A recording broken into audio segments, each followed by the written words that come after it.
Islam. Ibu Aisyah Usyuk Aisyah.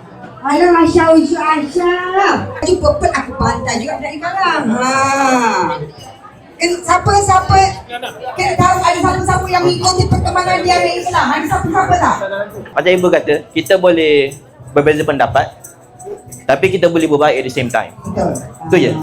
Jadi kepada sesiapa yang nak bertanya soalan, kita boleh buka kepada DNA. Saya ada soalan. Saya tak setuju bila DNA cakap tukar lampin anak setiap hari itu. Dah dia mungkin cerita tu dia. Saya hari-hari kalau boleh saya nak nak cuci lampin anak tu. Okey. Sebab apa? Sebab saya tak rasa benda tu menjadikan saya gay. Okay, saya Budak dia ada cakap ke? Budak dia ada cakap ke? Tak ada. itu menjadikan saya lagi kuat sebenarnya kalau saya cuci tahi anak saya setiap hari. Anak ibu cakap apa? Apa yang membuatkan dia marah ke anak ibu ni? Kenapa? You buat apa? You cakap apa? Dia cakap apa? Dia cakap siapa yang mana-mana lelaki yang buka lampin anak setiap hari dia gay. Alah takkanlah dia cakap macam tu. Takkan? Takkanlah. Takkanlah sebab dia rasa takkanlah. Benda tu takkan jadikan saya gay. Benda tu takkan hilangkan title saya sebagai CEO pun. Saya still akan jadi CEO. Bisnes saya still akan run. Okey. Faham? Macam mana? Boleh jawab? Nak jawab? Boleh? Jawab. Okey. Dia bukan masalah saling pampers, dia masalah pengkhususan kerja. Tu kau nak kena faham. Specialization dia promote efficiency. Dalam perkahwinan, kalau 50-50 semua buat benda sama, itu panggil perkahwinan yang gay. Dia tak efficient. Sebab apa? Sebab korang kena faham. Dalam satu company, CEO ada kerja dia. Office boy ada kerja dia. Kalau CEO pun tolong office boy buat kerja office boy, itu bukan company. Company itu akan fly.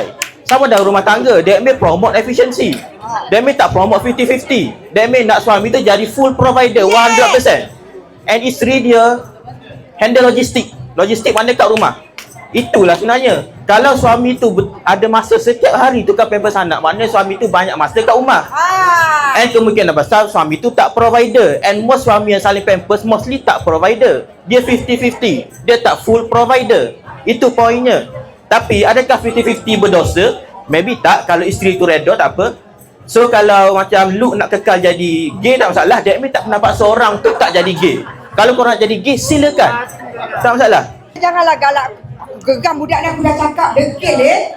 Kalau boleh jangan galak kau geram. Boleh tak baik. That means just meraihkan diversity. Sebab tak semua orang boleh full provider. Kau tengok dialog dia. Memang ada lelaki yang default setting dia kena 50-50 sebab dia loser. So tak apa. DMA raih semua jenis golongan.